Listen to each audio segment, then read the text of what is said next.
Thank you for flying Cathay Pacific. A crowded flight en route to Hong Kong is suddenly in trouble over the South China Sea. What the hell was that? Engine 2 stall?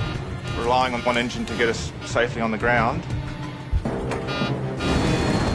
Then the situation gets worse. We now have 2 engines stalled. This is not fair. Approach. Mayday, mayday, mayday. Damn it. The 200-ton jet with 309 passengers is free-falling towards disaster. I felt fear. This cannot be happening. It looks like this aircraft could end up ditching into the water. Unless the captain comes up with a better option.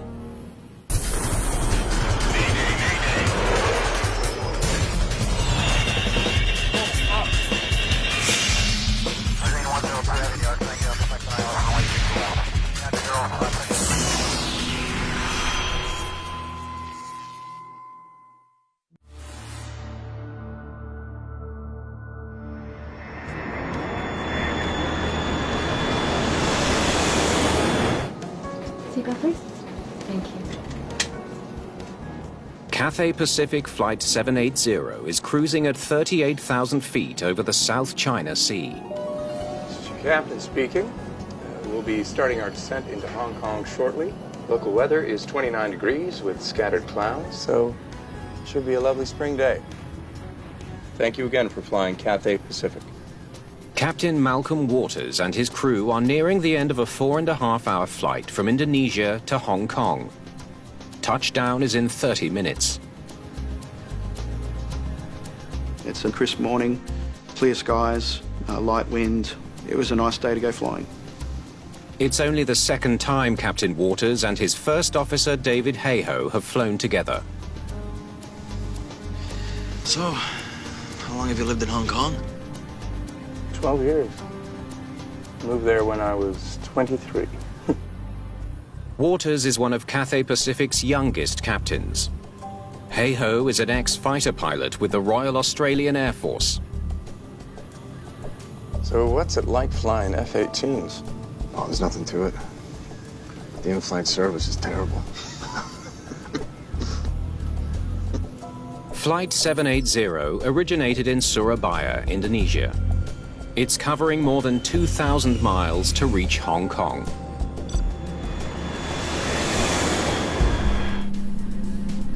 The Airbus A330 is powered by 2 Rolls-Royce Trent 700 engines. And every aspect of flight operations is aided by advanced computers. The engineering and complexity that goes into them and the science that presents the information, they're incredible machines. Seatbelts, please.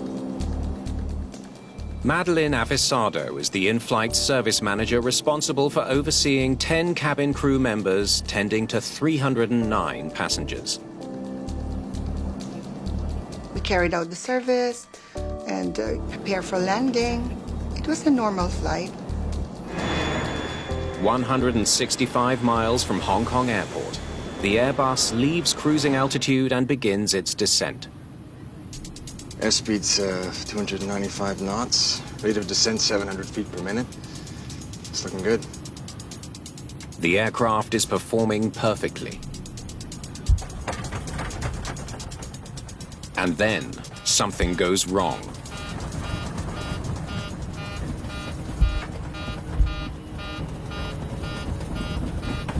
What the hell was that? Strange. I describe it as a low thumping noise and airframe vibration. So, you know, David and myself kind of looked at each other like that's unusual. The flight computer is alerting the pilots to a problem. Okay, let's see what we got. Engine 2 stall. The plane's monitoring system indicates there's an issue with the right engine, engine number 2.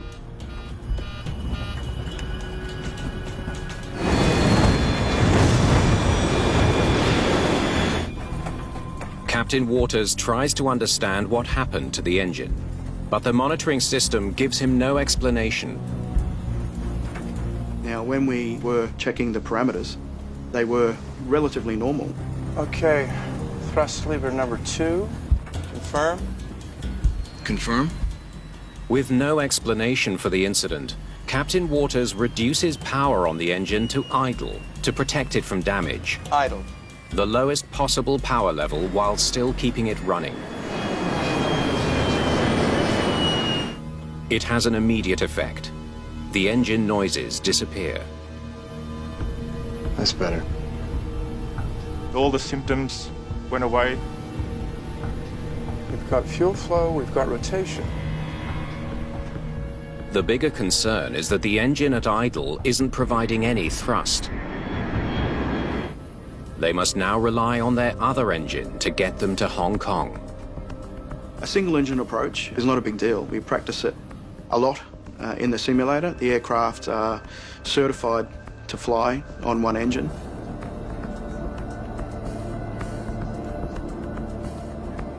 Hong Kong, Cathay 780. Pan, pan, pan, pan, pan, pan.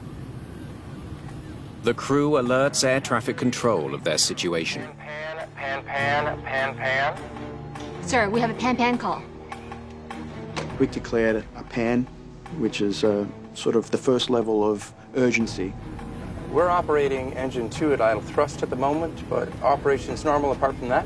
Cathay 780. Roger your pan. If we could just get priority. Thanks. You declare a pan in order to let air traffic control know that we need a bit of help to get us on the ground quickly, and it gives them the authority to push people out of our way and help us achieve that goal. Cathay 780, understood. The controller grants the request. We have a pan-pan call from an incoming flight. Please put emergency services on standby.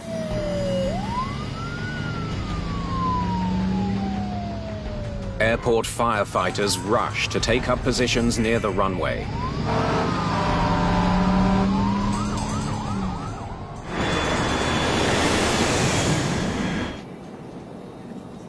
Flight 780 is 115 miles from Hong Kong Airport. The plane will be on the ground in 22 minutes. In preparation for landing, please stow tray tables and return your seats to the upright position. Matt's here. It's not normal for captains to call during a pre-landing announcement by the in-flight service manager. Matt, we're having a problem with engine number 2. I need you to keep an eye on it from the cabin. Roger. He requested to check the engine number 2 if there's something unusual or if you can smell any smoke. I checked the engine, and it was pretty normal, nothing unusual going on.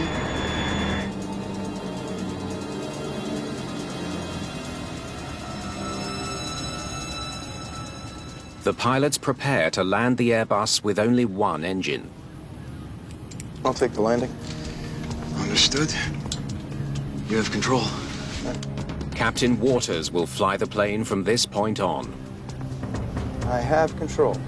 In an emergency situation, the most senior crew member assumes the flying role.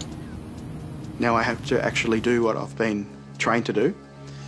So it's not a normal day anymore, and you have to be on your game. Everything is set for landing.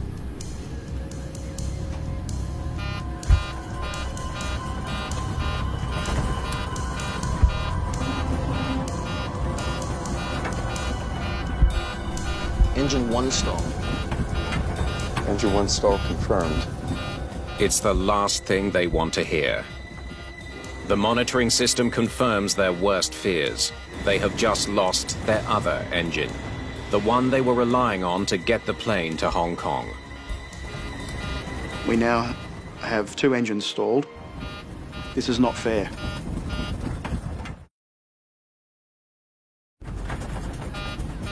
The crew of Cathay Pacific Flight 780 is facing the loss of their one remaining engine.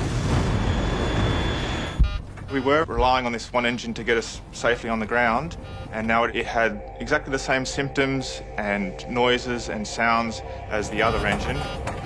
If they can't get it back up and running, the plane is headed for an unimaginable disaster. Engine 1 to idle. The monitoring system tells the crew to put the malfunctioning engine number 1 into idle.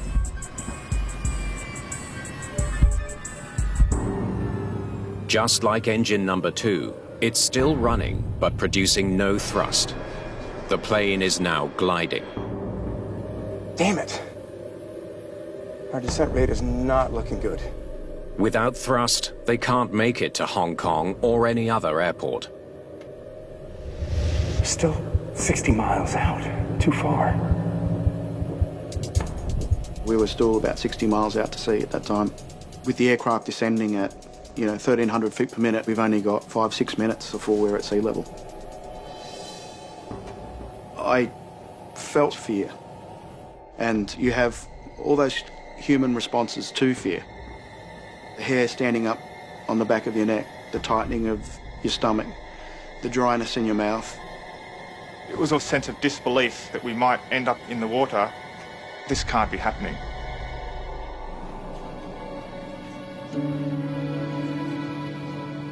Though the cabin is now quieter than normal, passengers have no idea about the danger they face. Everything was calm. Everything was like normal to them.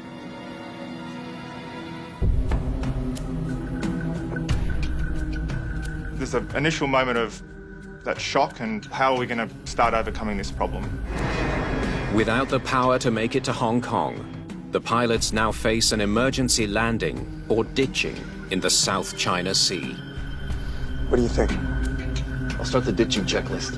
Good idea. I suggested carrying out a checklist procedure to prepare the aircraft for the correct configuration for the ditching itself.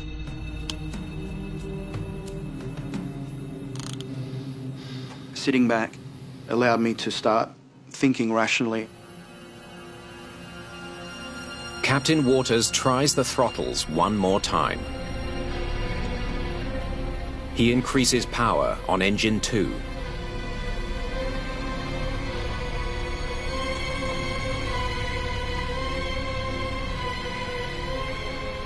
Then 1. Nothing happens. The engines just are not responding at all. They're just remaining at idle. Damn it! I'm calling a Mayday. Do it. Approach. Mayday, Mayday, Mayday. Cathay 780 had engine 1 stall and engine 2 stall. The first officer puts out a more urgent distress call. Currently, we require a lower descent. We're extending our glide and trying for relights. Cathay 780, descend to 3,000 feet. Putting the Mayday call out over the radio, you really feel that something serious is going on. You can tell in the voice that comes back to you that it gets everyone's attention because it's not a word that you hear all the time. Restarting number 2. Ram air turbine on. In between the ditching checklist itself, Engine 2, select ignition. my approach was, let's try and restart the engines because we're going to be in no worse a situation than we are now. No response. You're still at idle. Now the pilots contemplate their options for ditching. The previous year, a US Airways Airbus landed on the Hudson River in New York without a single casualty. Captain Chesley Sully Sullenberger became an instant hero. The Sully incident had been the first successful ditching, really, of an airliner, and to show that it could be done. But as they drop towards the South China Sea, the crew of Flight 780 are facing far more treacherous conditions. Big swells. The South China Sea is not the Hudson River. The seas looked very rough. It was a lot of white caps. The swells would be 1 to 2 metres. I felt that our engines would act as 2 big scoops, and we pitched the aircraft down quite violently, and that would probably result in us, cartwheeling and breaking apart. This cannot be happening. Both pilots know they're running out of time.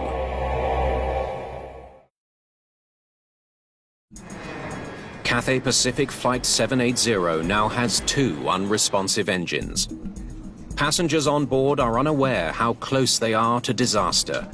Just minutes from ditching in the South China Sea. Captain Waters takes manual control of the aircraft to ensure the safest water landing possible. Turning out flight director. Flying by hand now.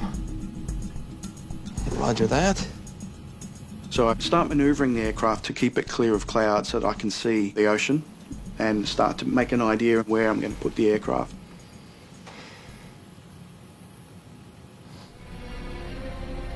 That's when Captain Waters gets an idea. Okay. Try slow movements.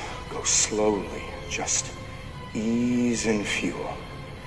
Easy does it.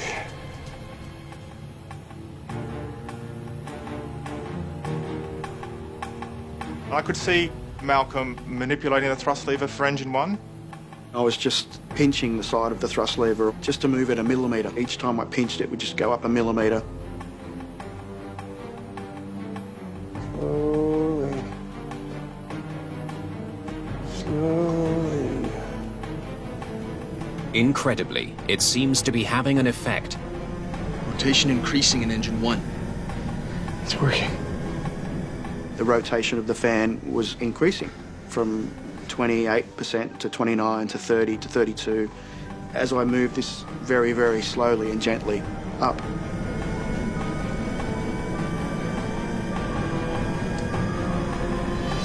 Let's see how far we can get. He wonders if he can get the engine to full power. I eased the thrust lever up a little bit more.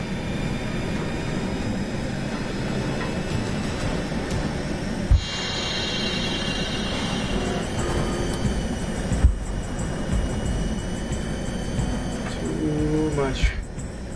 We had surges and popping and wumping noise, and I immediately set the thrust lever back to what thrust we had. Waters figures out that the engine won't go any higher than 74% power. 74%. That'll have to do. We got a thrust setting that resulted in us being able to fly level. We weren't descending anymore, and that was like a huge relief. You see that? Altitude is holding. Fantastic. Okay, approach preparation. Cockpit prepared. Loose items secured. One engine is all they need to attempt a landing at Hong Kong Airport. Visual 07 left. I knew we were going to make Hong Kong. And it's very clear we have enough energy now that we're going to be able to get to land. Track 073. Checked. We can do our landing so infinitely better than ditching. But Captain Waters still needs to safely land a plane with engines he can't rely on. He's not sure how much longer Engine 1 will keep providing thrust. We did have an engine that was now functioning, but I didn't trust it. At any point, I believed that we possibly could just roll back to idle thrust again. The safest plan is to get the plane 5,500 feet above ground and then reduce power on the engine to start losing speed and altitude for landing. They could be on the ground in less than 5 minutes. We wanted to stay as nice and as high as we could in a position that we could manage a glide. Let's do this.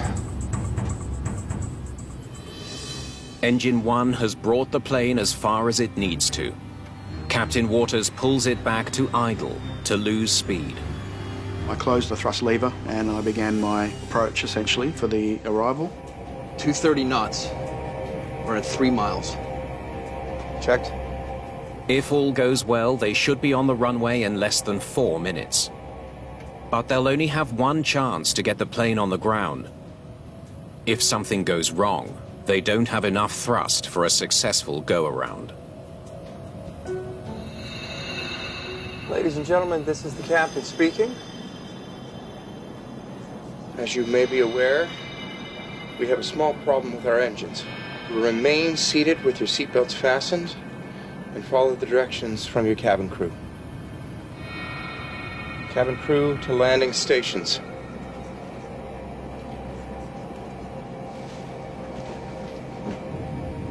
Okay, flaps 1. Thanks. Okay, flaps 1. Gear down. Gear down. The crew deploy flaps and landing gear to prepare for landing. There's only 5 miles to go. Cathay 780. Do you have the airfield in sight? Cathay 780. Affirm. Hong Kong Airport has 2 parallel runways. It's built on an island west of the city. Cathay 780. We have both runways available for your approach. The crew is cleared to land on either runway. The Airbus turns onto its final approach to Hong Kong Airport. Captain Waters is confident he can get the plane on the ground safely. Auto brake. Low. Final items. Okay. They're a minute from touchdown.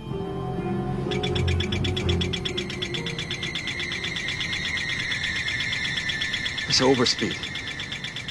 It's an overspeed warning, a signal the aircraft is flying too fast. The speed was not reducing to anything close to the speeds that were indicated that we would be once we got into the landing configuration. Captain Waters can't figure it out. They should be slowing down.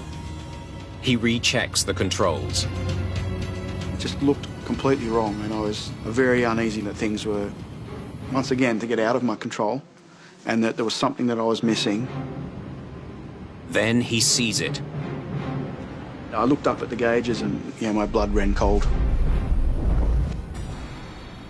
Engine number 1, which he throttled back minutes earlier, is inexplicably still running at 74% power. High thrust, too high to land safely. I had that whole feeling again of fear, anger. It was a scary moment.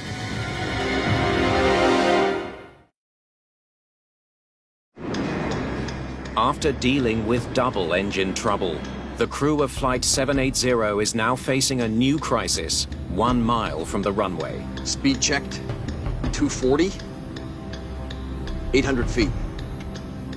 The engine they put in idle for a safe, smooth landing is still running at high speed. The outcome could be catastrophic. 500. I could not believe that we'd gone from a situation where we were looking at ditching, and now I had an engine stuck at high thrust. With no option for a go-around, they're going to have to risk landing the plane at high speed and hope they can stop it before overshooting the runway and ending up in the water. Got 12,500 feet of runway, Mal. Check. We couldn't determine how much landing distance was required. We were off the chart, for the speed and for the weight that we had. 400 feet.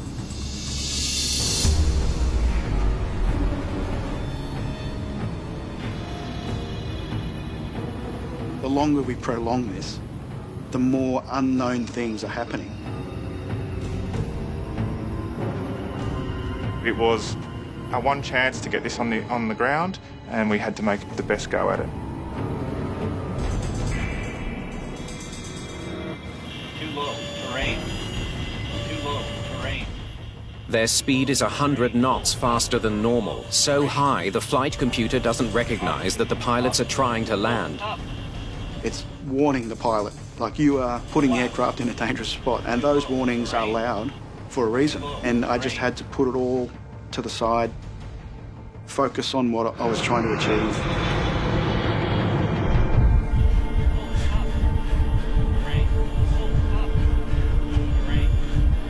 Disregard that. Captain Waters pushes the nose down, forcing the Airbus onto the runway. Terrain. Full up. Terrain.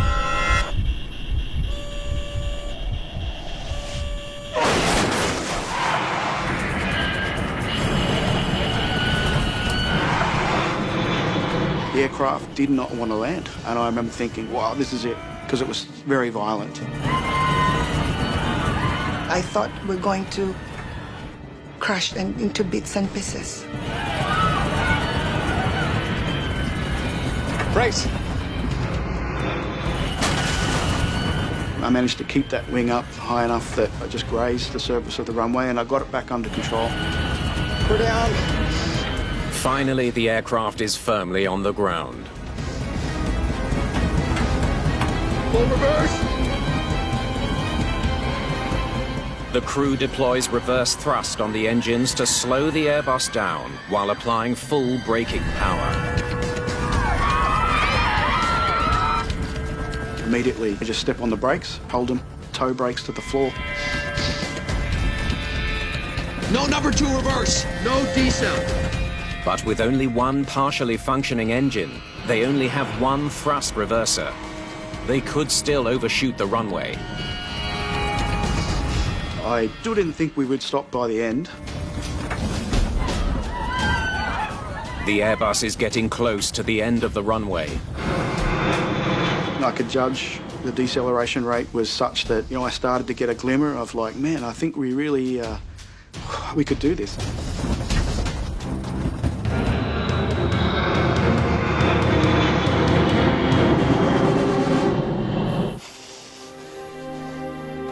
Finally, the aircraft comes to a halt just a short distance from the water's edge. They've used up more than 8,800 feet of runway. I can't believe it. We made it. Nice one.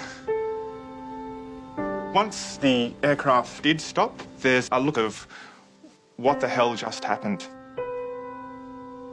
It was just this humongous relief. You're so happy that, we were going to go home and see our families.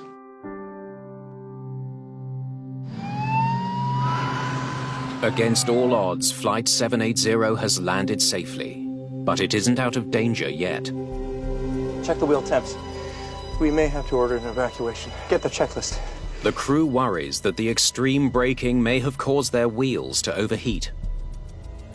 Both approaching 1,000 degrees. Their hunch is correct.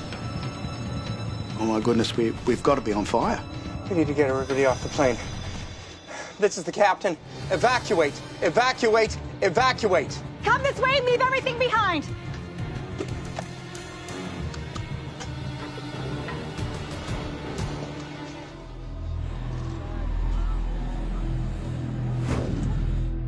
The passengers and crew evacuate safely with only a few minor injuries.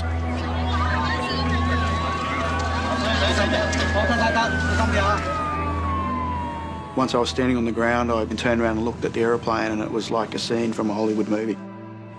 The steam and smoke coming off the fire services were dousing the wheels, and paramedics are turning up. People are being helped away from the bottom of slides.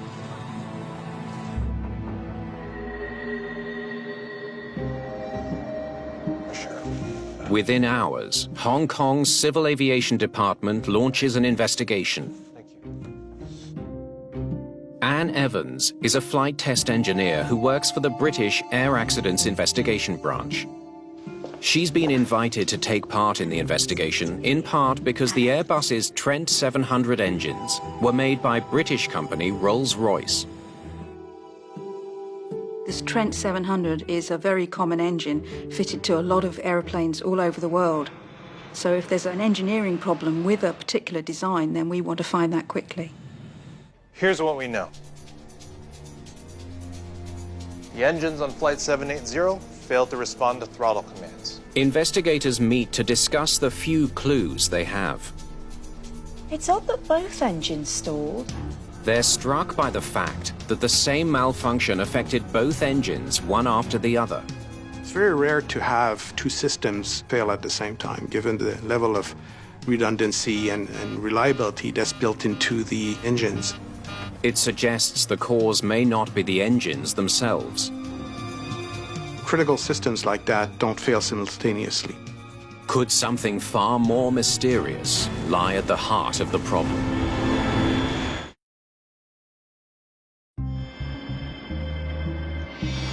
In Hong Kong, Investigators work to unravel the mystery of Cathay Pacific Flight 780's 2 malfunctioning engines.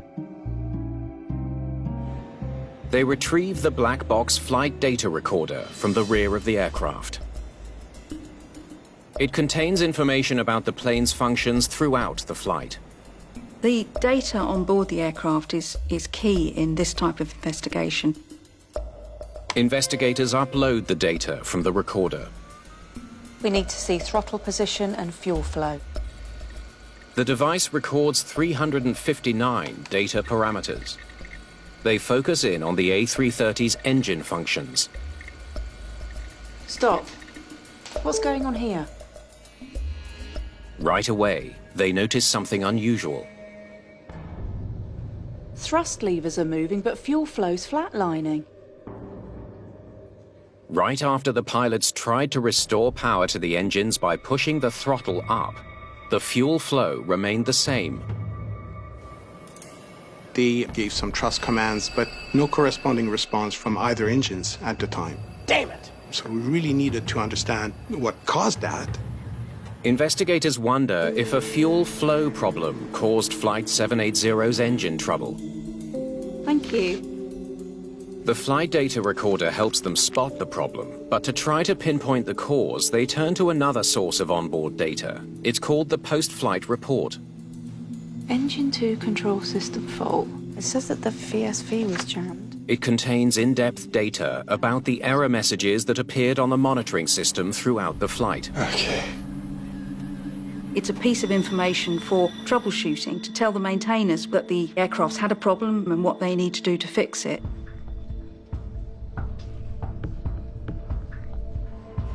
Something was retarding the valve.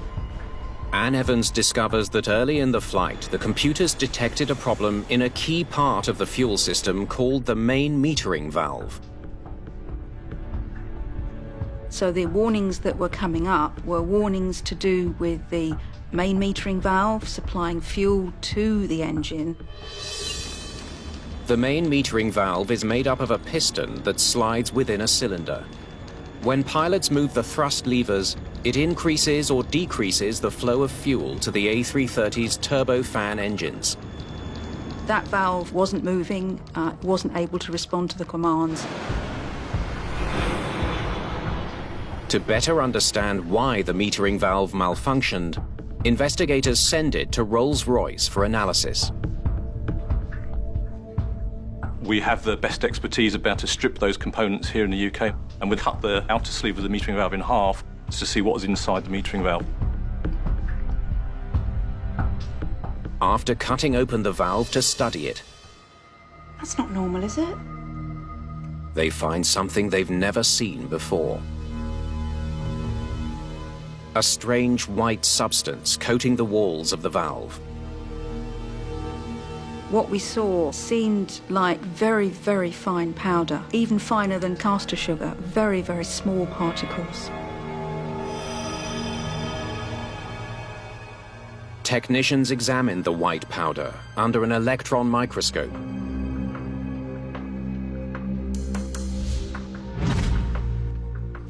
They discover it's made up of tiny spheres stuck to the metal walls of the valve.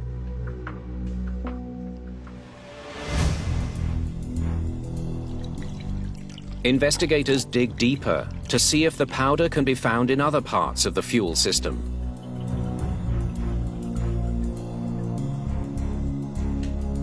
We immediately started finding small particles even within the fuel tank itself. So the fuel system and the engine had some sort of contaminant that we didn't really understand what it was. Could the mysterious particles in the fuel system explain why the pilots had such difficulty controlling engine power? The metering valve was kind of deluged with this material which would silted the metering valve up and caused it to become stuck in its current position. Investigators need to learn all they can about the strange substance. Having identified this particulate within the various areas of the fuel system and the engine, our first thought, well, what is it? X-ray spectroscopy reveals the chemical makeup of the material. The analysis shows that the powder is a type of superabsorbent polymer, or SAP. When it comes into contact with water, it creates a gel-like substance. These are organic compounds designed to absorb water. That gave us a clue as to where they'd come from. Investigators know that the powder is used in refueling trucks to prevent water from getting into aircraft fuel tanks. The refueling trucks pump fuel from underground tanks and pipes through a filter on the truck and into the aircraft. If the fuel is contaminated with water, the powder in the filter absorbs it by forming a gel inside the filter. So the superabsorbent powder is there really to just absorb the water and make sure that we're protecting the aircraft from the presence of water in the tanks. But the waterlogged gel is supposed to stay in the filter. It should never end up in the fuel. It is so commonly used within the industry for this purpose of filtering out water. What we didn't understand was how did it get on board the aircraft?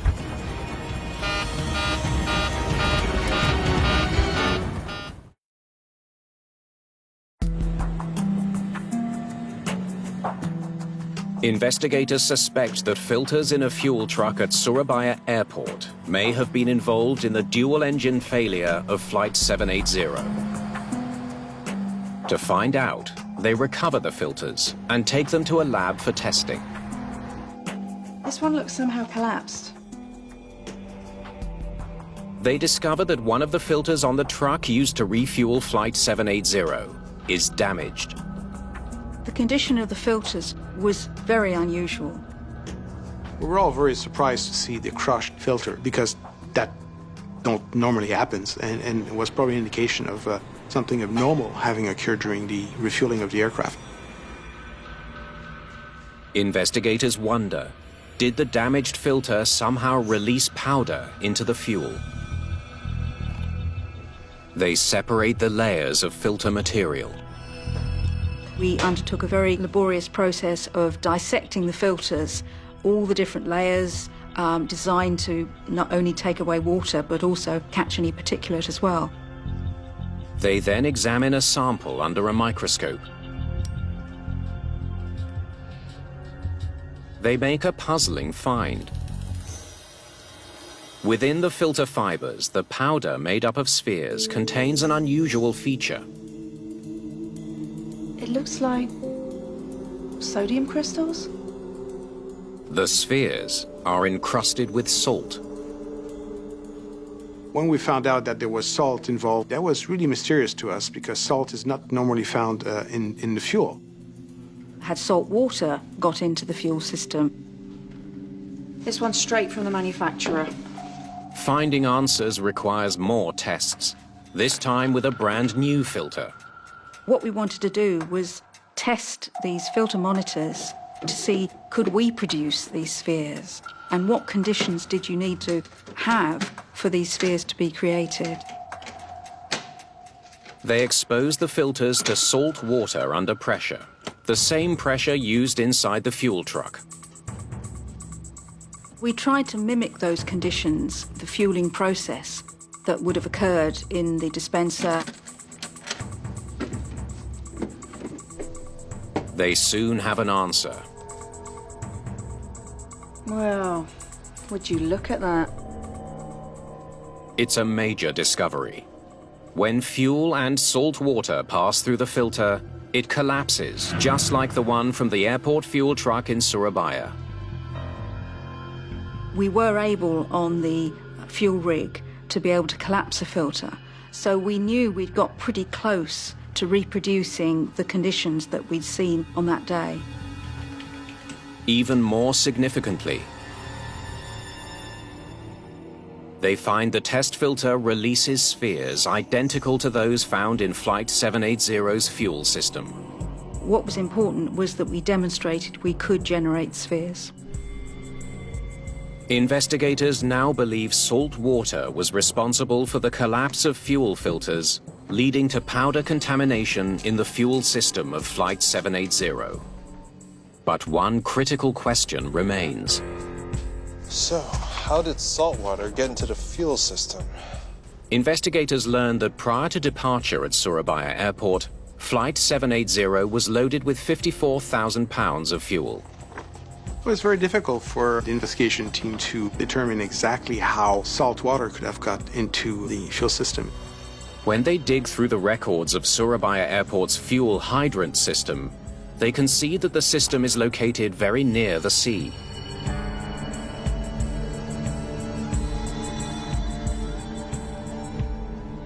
March 2010.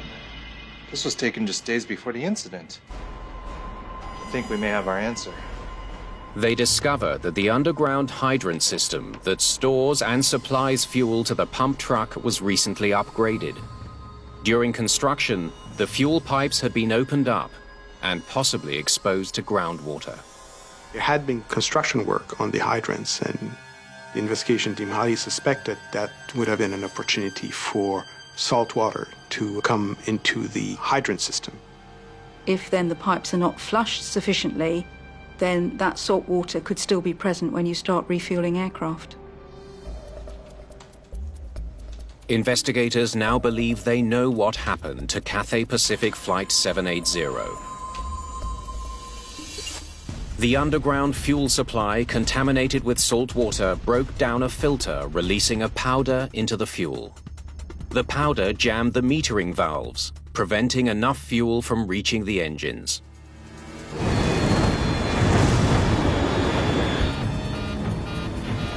Engine 1 stall. We had fuel contamination, and that contamination throughout the fuel system led to the seizure of both main metering valves, such that the pilot no longer had control over the power of the engines. Investigators believe Captain Waters was able to restore some thrust in engine number 1 only because its fuel metering valve wasn't yet completely jammed. Some fuel was still getting through. Slowly, come on. Rotation increasing in engine 1. It's working. Once the spheres jammed the valve, it was stuck open.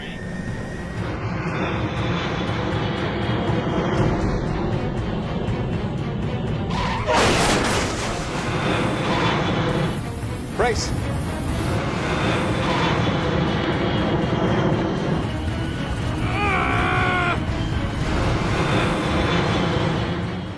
Expert piloting brought Flight 780 safely to a stop. Can't believe it.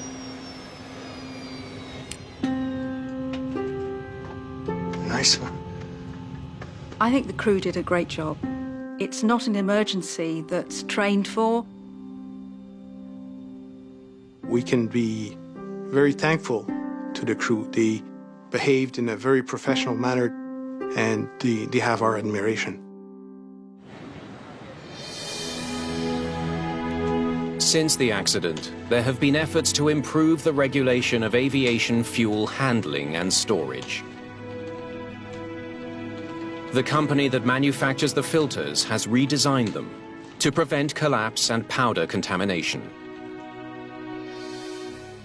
For their outstanding courage and skill, Malcolm Waters and David Hayhoe were given the highest honor in civil aviation, the Polaris Award.